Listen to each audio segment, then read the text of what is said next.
अस्सलाम वालेकुम स्टूडेंट्स। आज हमने पढ़ना है कि किस तरह से एक थ्योरेटिकल मॉडल या इकोनॉमिक मॉडल जो है वो बिल्ड किया जाता है। तो सबसे पहले हम इसका पहला हिस्सा देखेंगे कि थ्योरेटिकल फ्रेमवर्क या थ्योरेटिकल मॉडल किस तरह से बिल्ड किया जाता है और उसकी डेवलपमेंट में कौन कौन से हिस्से शामिल होते हैं।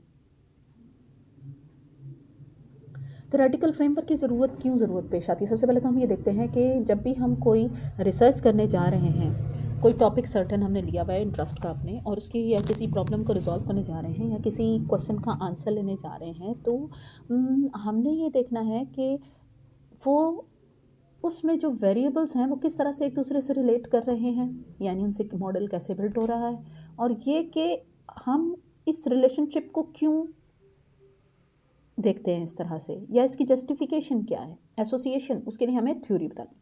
Therefore we have two parts in a theoretical framework: a model which represents the relationship between variables, association between variables, and a theory means a theoretical justification of such type of relationship which we are going to assume among the selected variables. तो हम इन दोनों को ही previous research से, जो problem area से related literature review हमने last lecture में पढ़ा, वो करते हैं, तो वहीं से हम इसको एक्सट्रैक्ट करते हैं और पब्लिश रिसर्च के साथ उसको रिलेट करते हैं अपने आइडियाज़ को, और अपनी जो सर्टन लिमिटेशंस डिफ़ाइन करते हैं, बाउंड्रीज डिफ़ाइन करते हैं, और देखते हैं कि हमें अपने प्रॉब्लम को किस तरह से साइंटिफिक बेस प्रोवाइड करनी है। Process of building a theoretical framework includes three things. First one is introducing definitions of the concept of variables in your model, यानी आप अपने मॉडल के अंदर जो वेरिएबल्स हैं इंक्लूड होते हैं उनके बारे में बताते हैं। दूसरा होता है कि आप कॉन्सेप्चुअल मॉडल बनाते हैं जो कि आपके थ्योरी को रिप्रेजेंट कर रहा होता है। और तीसरा ये कि आप एक थ्योरी प्रोवाइड करते हैं जो कि उन रिलेशनशिप्स को आपस में, वेरिएबल्स के रिलेशनशिप को बता रही होती है। तो थ्योरेटिकल फ्रेमवर्क के नतीजे में फिर हमें टेस्टेबल हाइपोथेसिस मिलते हैं, जिनको हमने देखना होता है कि हमारी जो थ्योरी है वो वैलिड है या नहीं है, उनके एक्सेप्टेंस या रिजेक्शन के जरिए। तो जो रिलेशनशिप हमने हाइपोथेसिस में बताए होते हैं उनको हम टेस्ट करते हैं स्टैटिस्टिकल या इकोनोमेट्रिक टेक्निक्स के ज़रिए, और फिर थ्योरेटिकल फ्रेमवर्क के साथ उसको हम पूरा प्रोसीजर करके देखते हैं कि आपकी जो प्रॉब्लम अंडर इन्वेस्टिगेशन है उसके जो रिजल्ट्स हैं वो कितने दुरुस्त हैं। तो इसमें वेरिएबल्स होते हैं, ज़ाहिर है सबसे पहले वेरिएबल्स जो होते हैं, ज़ाहिर है जो anything which takes on changing और takes on different values over time, और उसको हम वेरिएबल कहते हैं। जैसे कि हम कहते हैं कॉस्ट हो गया, कंजम्पशन हो गया, इनकम हो गया, स्पीड हो गया, प्राइसेस हो गई, ये सारे वेरिएबल्स हैं because they vary over time. अब वेरिएबल्स होते हैं, डिपेंडेंट वेरिएबल होता है एक, the variable it is the primary interest variable because we are going to investigate the impact of other variables on this very variable, और this variable is related to the problem of interest we are going to investigate. तो उसको dependent variable जो है उसको हम देखते हैं, answer solutions find out करते हैं प्रॉब्लम्स के। और मिसाल के तौर पे यहाँ तो इकोनॉमिक्स की एग्जांपल नहीं दी हुई, लेकिन हम ये देख सकते हैं कि जैसे हम अगर कंजम्पशन मॉडल जो है वो देखना चाह रहे हैं, यानी impact of income on consumption, तो फिर हमारा जो डिपेंडेंट वेरिएबल होगा वो कंजम्पशन होगा, यानी कि हम कंजम्पशन के वेरिएबल को स्टडी कर रहे हैं कि उसके ऊपर अदर वेरिएबल्स किस तरह से इम्पैक्ट करते हैं। इसमें सिंगल वेरिएबल भी हो सकता है और मल्टीपल वेरिएबल्स भी हो सकते हैं। इंडिपेंडेंट वेरिएबल ऐसा वेरिएबल होता है और या नंबर ऑफ वेरिएबल्स होते हैं which are going to affect the dependent variable, और we are going to investigate the impact of those variable on the dependent variable. तो डिपेंडेंट वेरिएबल पर जिन वेरिएबल्स का असर हम देख रहे होते हैं उन्हें इंडिपेंडेंट वेरिएबल कहा जाता है। ये वेरिएबल्स जो होते हैं वो किसी और के डिपेंड नहीं कर रहे होते, बल्कि ये वेरिएबल्स जो हैं वो उनके अंदर जो चेंज आता है वो एज ए रिज़ल्ट अफेक्ट करता है डिपेंडेंट वेरिएबल को। अब अगर हम बात करते हैं there is a relationship between the independent and dependent variable, तो लास्ट लेक्चर में भी मैंने आपको बताया था कि इंडिपेंडेंट वेरिएबल और डिपेंडेंट वेरिएबल के दरमियान जो रिलेशनशिप है उसके लिए 4 कंडीशंस होती हैं। पहली ये कि इंडिपेंडेंट और डिपेंडेंट वेरिएबल को वेरी करें, यानी कि एसोसिएटेड होने चाहिए दोनों के दरमियान चेंजेस। दूसरा ये कि पहले इंडिपेंडेंट वेरिएबल में चेंज आएगा और बाद में जो है वो डिपेंडेंट वेरिएबल में चेंज आएगा। फिर ये कि हमें जो अगर दो वेरिएबल्स के दरमियान हम रिलेशनशिप देख रहे हैं तो कोई तीसरा वेरिएबल नहीं ऐसा होना चाहिए जो अफेक्ट कर रहा हो।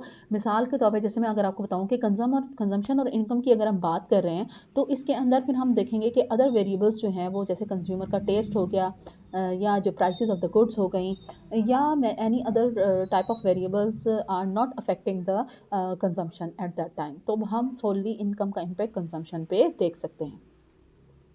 फिर एक चीज़ है कि लॉजिकल एक्सप्लेनेशन होनी चाहिए, यानी थ्योरेटिकल बेस होनी चाहिए to justify certain type of relationship between the dependent and independent variable. जैसे कि अभी हमने कंजम्पशन मॉडल की बात की, तो इनकम कंजम्पशन हाइपोथेसिस जो हैं, डिफरेंट थ्योरीज ऑफ कंजम्पशन हैं, वो हमारे पास उसको सपोर्ट करने के लिए अवेलेबल होती हैं। फिर वेरिएबल आ जाते हैं हमारे पास मॉडरेटिंग वेरिएबल। मॉडरेटिंग वेरिएबल होता है जो कि इंडिपेंडेंट और डिपेंडेंट वेरिएबल के रिलेशनशिप को अफेक्ट करता है। इसकी प्रेजेंस में जो है वो रिलेशनशिप अफेक्ट हो जाता है, चेंज हो जाता है। इसकी एब्सेंस में कुछ और रिलेशनशिप हो सकता है इंडिपेंडेंट डिपेंडेंट वेरिएबल का, और इसकी प्रेजेंस में कुछ और रिलेशनशिप हो सकता है। मिसाल के तौर पे अगर हम कहते हैं कि रेफरेंस मैनुअल्स किसी प्रोडक्शन फैक्ट्री के अंदर लोगों को अवेलेबल हैं, ठीक है, ये हमारा है इंडिपेंडेंट वेरिएबल। और डिपेंडेंट वेरिएबल ये है कि जो प्रोडक्शन की जा रही है उसकी यूनिट्स में नंबर ऑफ रिजेक्शंस कितनी आ रही हैं। तो ये इंडिपेंडेंट और डिपेंडेंट वेरिएबल हो गए, यानी जितना ज़्यादा अवेलेबिलिटी ऑफ रेफरेंस मैनुअल्स होगी उतनी नंबर ऑफ रिजेक्शंस कम होंगी। जाहिर सी बात है कि आप रेफरेंस मैनुअल को फॉलो करके कोई चीज़ बनाएंगे तो उसमें फ्लॉज कम होंगे। इसी तरह से अगर हम अवेलेबिलिटी ऑफ रेफरेंस मैनुअल्स को इंडिपेंडेंट वेरिएबल रखें, नंबर ऑफ रिजेक्ट्स को डिपेंडेंट वेरिएबल, तो इसमें मॉडरेटिंग वेरिएबल क्या होगा, इंटरेस्ट एंड इंक्लिनेशन। मतलब ये कि जो वर्कर्स हैं अगर उन्हें रेफरेंस मैनुअल अवेलेबल भी है लेकिन they are not interesting in referring to that manual, तो फिर नंबर ऑफ रिजेक्शंस के ऊपर उसका असर खास नहीं पड़ने वाला। तो इसको हम मॉडरेटिंग वेरिएबल कहते हैं। तो इंडिपेंडेंट और मॉडरेटिंग वेरिएबल में बेसिकली फ़र्क क्या होता है? फ़र्क ये होता है कि independent variable directly affects the dependent variable, लेकिन जो मॉडरेटिंग वेरिएबल है वो इंडिपेंडेंट और डिपेंडेंट वेरिएबल के दरमियान रिलेशनशिप को शो कर होता है। मिसाल के तौर पे विलिंगनेस टू लर्न जो है उसको ट्रेनिंग प्रोग्राम्स की ग्रोथ नीड जो है उसके साथ रिलेट किया जाए तो इसकी जो डायग्राम है वो पॉजिटिवली सूट बनेगी। लेकिन अगर हम इसमें साथ में effect of those who have growth needs high and low, अगर हम इसे ऐड कर दें कि जिनको ज़रूरत है और जिनको नहीं ज़रूरत, तो दोनों सूरतों में हमारी जो डायग्राम है वो डिफरेंट बनेगी, इम्पैक्ट डिफरेंट आएगा। फिर आता है मीडिएटिंग वेरिएबल। अच्छा, मैं इनको गो थ्रू जल्दी जल्दी इसलिए कर रही हूँ कि इन सारों की बहुत ज़्यादा डिटेल हमें चाहिए नहीं है, just you must know the type of variables while constructing a model. तो मीडिएटिंग वेरिएबल क्या होता है? Intervening variable.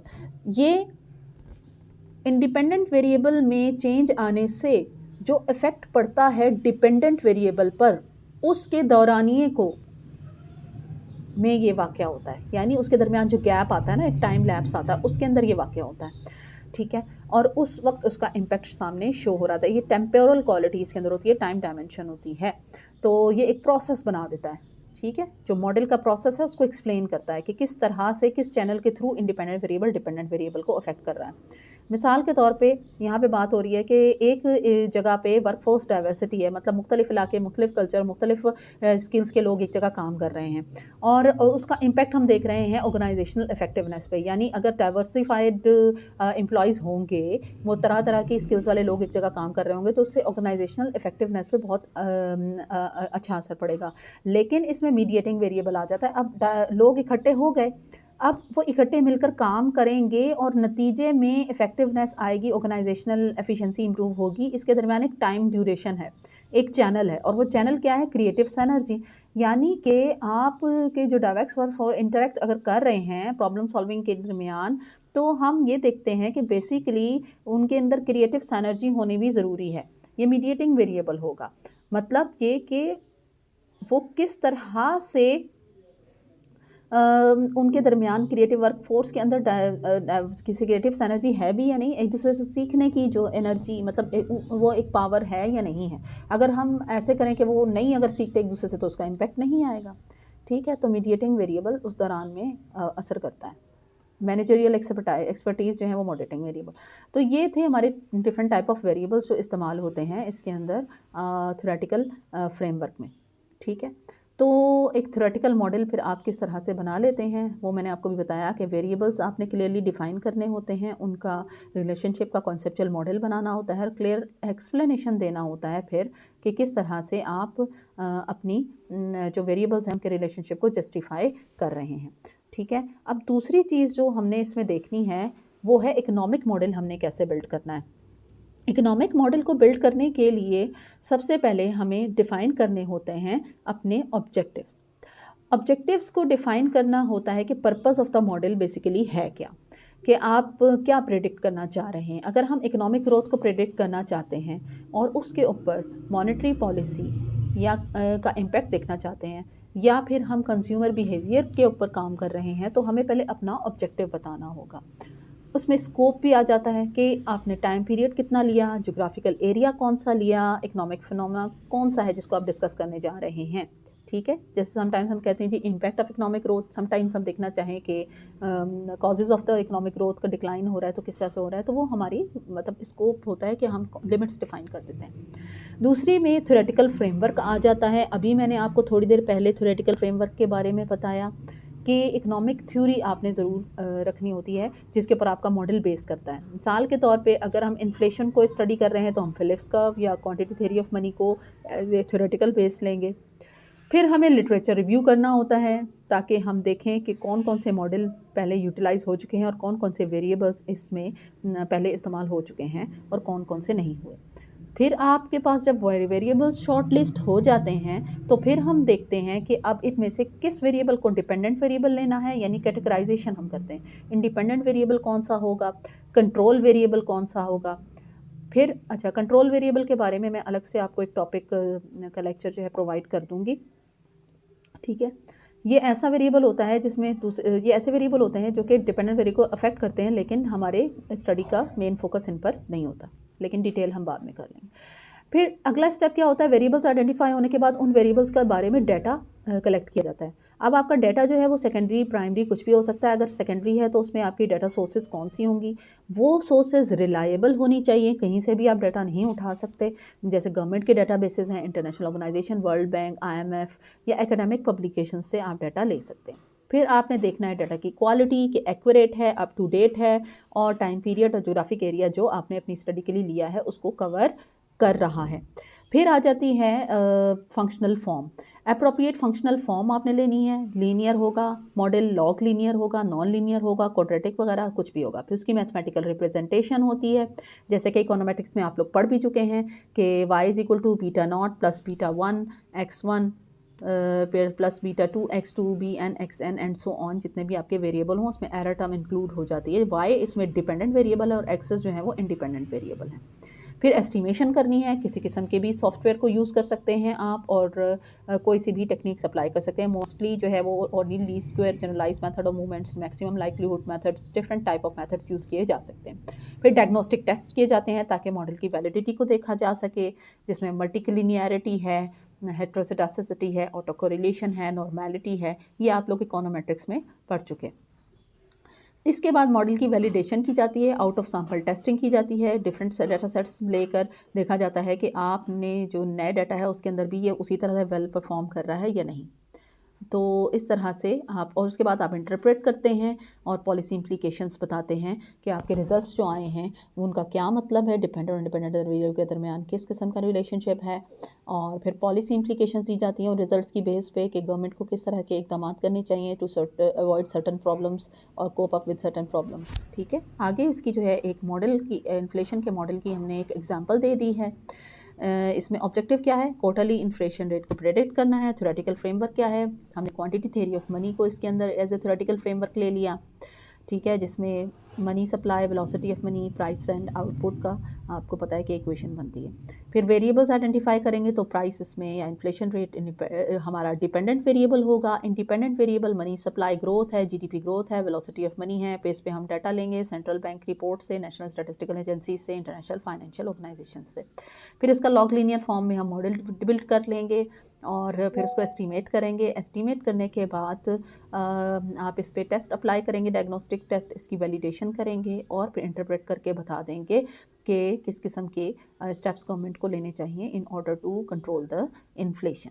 ठीक है। तो ये बच्चों आप लोगों के ये मैं आपको ये वाली फ़ाइल जो है बिल्डिंग एन इकोनॉमिक मॉडल ये शेयर कर दूँगी, और थ्योरेटिकल के लिए आपने उस जो बुक है आपको शेयर की हुई मैंने, उसका ये चैप्टर जो है वो थ्योरेटिकल फ्रेमवर्क वाला, वहाँ से वो टॉपिक फ़ॉलो करना है। ठीक है। अल्लाह हाफ़िज़।